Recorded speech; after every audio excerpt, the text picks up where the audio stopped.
Okay, I'm so sorry for a lot of people because about 6 people just jumped in and I got to record. So unfortunately, I'm starting again because a lot of people just jumped into this meeting. Okay, anyway, welcome to the nonfiction report. I'm repeating this again, but it says read your sources. But of course, you can have your sources right next to you. Write a little bit, look at your sources, write a bit, look at your sources. You can even get a new source. If you feel like it, you can grab another source. All right, next one. Then try your best. Write in as much detail as you can. And then, this is most important, throw in your opinions. How do you feel about it? Do you agree with it? Disagree? Do you think it's absolutely crazy? Throw in a micro-story. Maybe it reminds you of something about your life. Throw it in there. Feelings. Does it make you sad or happy or angry or scared? Throw that in there. You get extra points for that. If you don't understand words, have your Google dictionary there. Just look them up and find them. Pay attention to how much points, and I just said that it doesn't show the kids. Only the teacher can see that on my form, but this is your form. Anyway, I'll explain more about that later, and here we go. Next up, sources. You cannot link sources in Google Forms. So what you have to do is just type down what you've looked at. If it's a social studies textbook, TCI social studies, finished. If you Google searched about how dinosaurs ate their babies, dinosaurs ate their babies, Google search, done. You don't have to link it. And then you have your 2 sources. You probably have 3 sources, most of you. You probably should, but you can get 100% with only 2. All right, here we go. Next word, word breakdown. Break down the word, base word, what I picture, positive or negative, and why. The type of word. You have to do 2 of these only, because not every word can be done with all of these, and it's worth 6 points because it says 2. Try 2. 3 points for each. You might even get 4 points for each. I'll explain that later. Okay, lens into history. Find something about history, people, geography, the timeline. Who has power, no power. Example, like the people is just who the people are involved in that. If it's a soccer player, it might be other soccer players he's playing against. Geography, where and when it takes place. Timeline is the chronological order. So what came first, or 1963, he was born, and in 1972, he released his first solo album or something. Who has power, no power? Like, yeah, we know about power, presidents and stuff, and military has power. But maybe, like, colonists had no power. Why do they have no power? This why is very important. You have to choose 2 of these. 1 source, but you have to talk about 2 of them. It's worth 6 points. Next one, synthesizing across subtext. This is the part where real research comes in.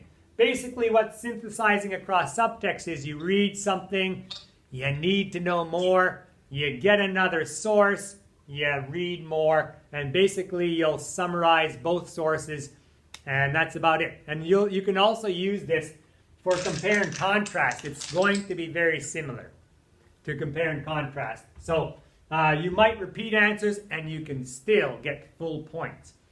All right, next one, ladder of abstraction. I wrote my own ideas and opinions and micro-stories. Here's when I talked about your opinions, your feelings. Are you happy, sad, angry? Are you crying? This is where you throw those in there. You read an article. It should remind you of something in your life. Write it down. It should make you feel something. There's lots of emotional articles, like a ship sinks and something in history, and all those people died, and I felt so sad. It must have been horrible being on that ship. Okay, get it in there. That's what the ladder of abstraction is. That's it in a nutshell. Okay, and micro stories. This one's only worth 3 because you only have to do it once, so it's 3 points. Again, compare and contrast. And as we talked about synthesizing across subtext, it's the same thing, but this gives you a few more options. You can talk about author techniques, when the articles were written, what the text actually says. So you can compare and contrast in any way, shape, or form. Even anything. Okay, you can just do anything. Similarities and differences. It's actually because you're doing 2 articles and you're comparing and contrasting, I want to see both. I want to see some the same and some different. You're going to get 6 points for that. 3 for the same, 3 for the different. Okay? You can ask questions later. Author techniques. Now there is a slideshow, and nothing's going to stop me or you from looking at that slideshow and looking at that thing of about 18 different author techniques. Just explain them well, why it made the article easier or more difficult to understand or more fascinating. And you have to choose 2 or more and explain them. So that is worth 6 points as well. All right, I'm opening up now. Oh, sorry, I got one more thing to do.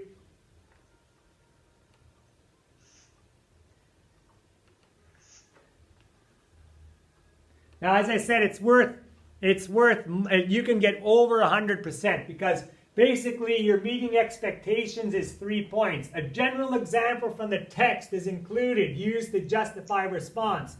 The response is reasonable. The comprehension strategy is applied correctly. Usage and mechanics are mostly correct and general details are included. That's what I expect. I was reading Hidemoto's the other day, and Hidemoto in every way, shape, and form for every strategy nailed all of these 4s, which would put him somewhere well over 100%. It's above grade level. It says a specific example from the text is included and used to justify the response. That's kind of the same. The response is insightful and shows higher level thinking. The comprehension strategy is applied meaningful and helps the student better comprehend the text. Usage and mechanics are correct and elaborate details included. That just means I can understand your English. Okay, that's how you get your grade. That's where it comes from. You'll see these. This is in that slideshow, the WAROD, if you want to look at it and really strive for high marks. You got lots of time. You can get it done. I'm letting you in. Okay, now I'll take questions. Just say your name, and then I can call it out. Yell your name out. Okay, Giuliano, go. Can you explain the author techniques again? Okay, author techniques. We had that author technique blackout. And if you go to the slideshow, you'll see a page, and it's got like tons of author techniques, pictures, quotations, subtitles, titles, all of those different things. It's got 2 pages, almost 20-some techniques. So if you can go and look at that slide if you want. Next question. Oi, David, go. when is this due, like the WAROD? It's due Monday. I'm going to be correcting it Tuesday morning.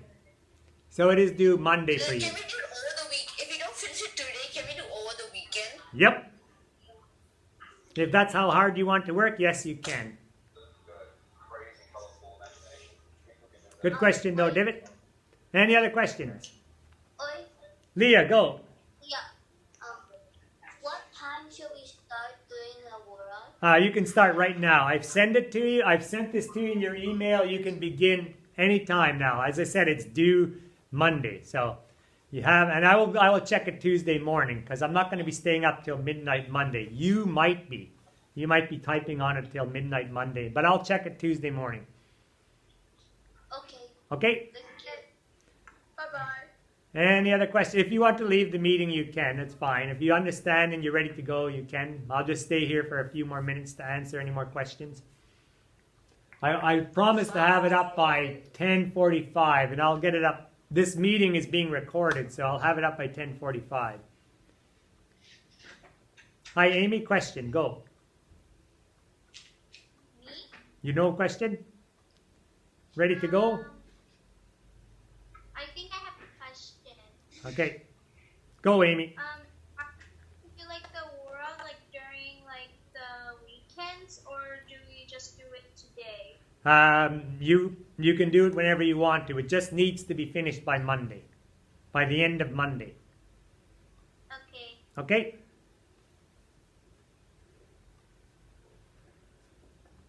Bye. All right, bye-bye. Any other questions?